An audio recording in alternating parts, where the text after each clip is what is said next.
So our headquarters actually should be in Dublin, Ireland. That's what should be up there. It's blanked out. Not sure exactly why. But Cleveland is still our nerve center. We have regional headquarters in Shanghai, in Morges, Switzerland, in Sao Paulo, Brazil.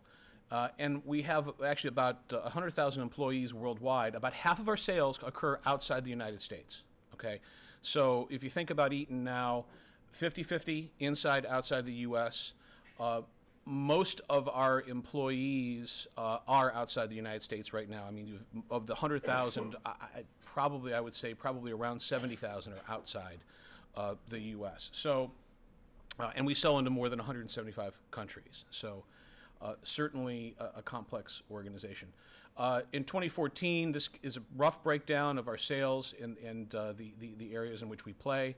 About $13.8 billion in sales in the electrical side, divided between electrical products, think circuit breakers, that sort of thing, and then electrical systems and solutions where we actually go in and help data centers wire, help hospitals make sure that power doesn't go out. Industrial sector, about $9 billion in the aerospace businesses, hydraulics businesses, and vehicle businesses.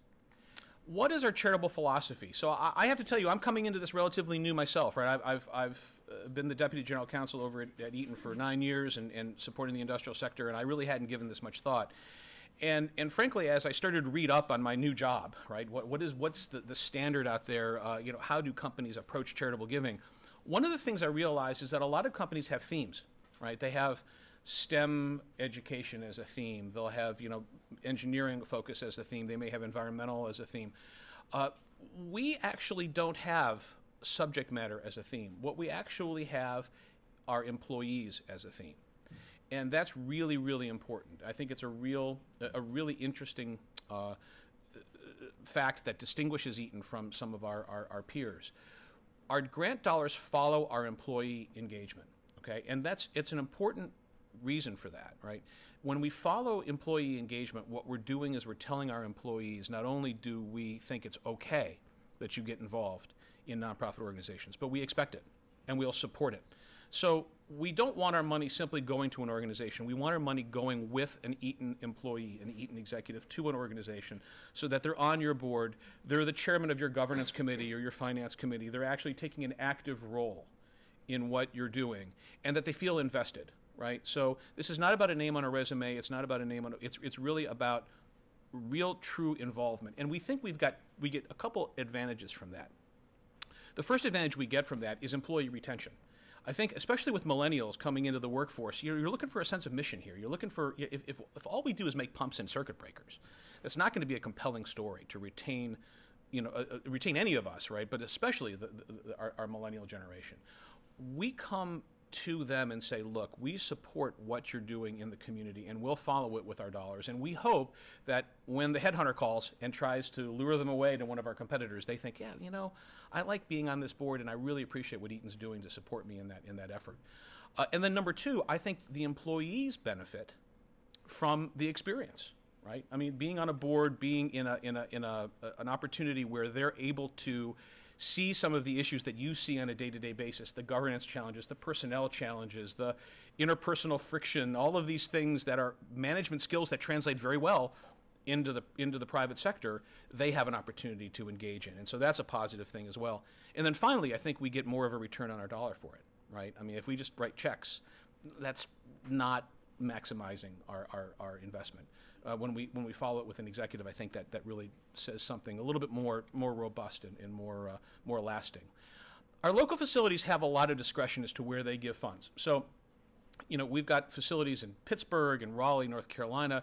We're not going to come and tell them, look, we want you to focus on this or that or the other. They'll come to us and say, look, in Mountain Home, Arkansas, or in Kings Mountain, North Carolina, we really have a literacy issue. So we really want to partner with, this organization to focus on this. Or we have a workforce training issue, in you name this, the community, and we will follow those dollars and we'll listen to them.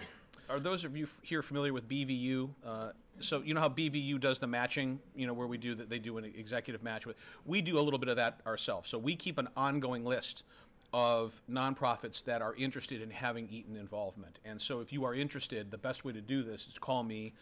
email me, I'll add you to the list, and then what I do is I, generally on Fridays, we'll go out and start pinging executives. And what I really like about Eaton, by the way, it's not only do we support it, we actually expect it. So there are folks that are cycling in and out of Eaton that are not on boards, and I'll come to them and say, you know, you got a VP next to your name and you're not on a board. I think you need to think about that.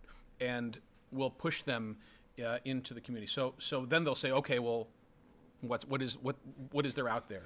I'll give them the list and go through that list, and that's when I have the opportunity to kind of to be your representative to them, you know, and find their mission. You know, and by the way, clearly the issue there is what is the executive interested in? What's their passion? I will say that all things being equal, we're shifting a little bit more to health and human services, right? We have had a tradition in the community, and I think it will continue to have a tradition in the Cleveland community to support the arts, and I think that's going to be a very important part of what we do long term. But I do think that as we get increasing funding, I think health and human services are an important part of what we do. And so even if you, what I've noticed, by the way, in the sector is that there are a number of organizations that straddle that line. You may be in an arts space, but there's a health and human service component, right? So, you know, if it's the Playhouse having education opportunities for underprivileged youth, when you're writing grant proposals, right, it makes sense, I think, to emphasize that aspect of your mission, right?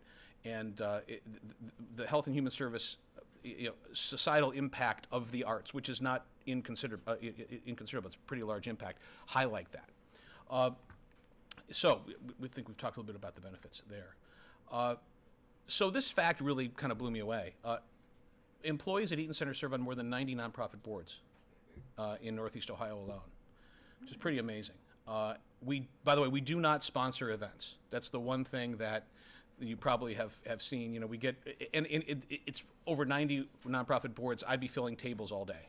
You know, it's a real challenge. So we've just made that decision. Last year we gave away $9.1 million in the United States. Of that, 2.3 to the United Way. Capital grants about 1.4 million, which is pretty large, and I think that's probably tapped out. We're probably going to be tailing away from capital grants for a little bit now. And gift matching. So we do have a gift matching program. If you have donors that are Eaton employees and you are in an arts, cultural, or educational organization, we will match grants up to $5,000.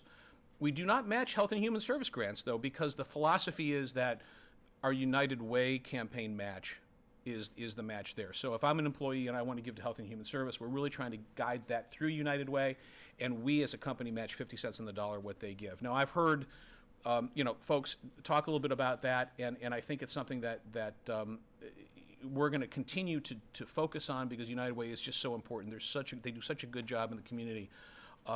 I do know that United Way has changed their funding model a little bit, and they're more program focused, and that does create certain challenges for operating funds on an ongoing basis. You know, if the organization has a great mission, you know, and is doing good work, we don't see any difference between supporting that work from the general fund, the operating fund, versus a specific project, right? I mean, and I think that's pretty important. You know, organization, and we hear that from our employees, because and by the way, this isn't a benefit of having employees on the board. So when an employee goes on the board meeting, they come back and they say, geez, you know, we need operating funds. You know, we need to keep the lights on. We're finding opportunities to, you know, endow the chair or build the wing or what have you. But, you know, we got to pay the salaries. And so we hear that. And so we're okay with providing operating funds. We have a committee. The Eaton Charitable Fund has a committee of senior executives, and they review every 2 or 3 months the grants requests that have come in to us. It's on a rolling basis, so there's no magic. You know, you're not better off coming in early or late, or it's any time in the cycle we'll consider it on a rolling basis. I will tell you that you don't need to submit 5 pages of background material on everything that you're doing. I think concise synopsis of your focus is important. Get it down to the 3 or 4 bullet points, your elevator speech, because that's what goes into the dossier that goes in front of the committee. What goes in front of the committee is a dossier with recommendations and a paragraph that highlights the most pertinent points that we see in your application.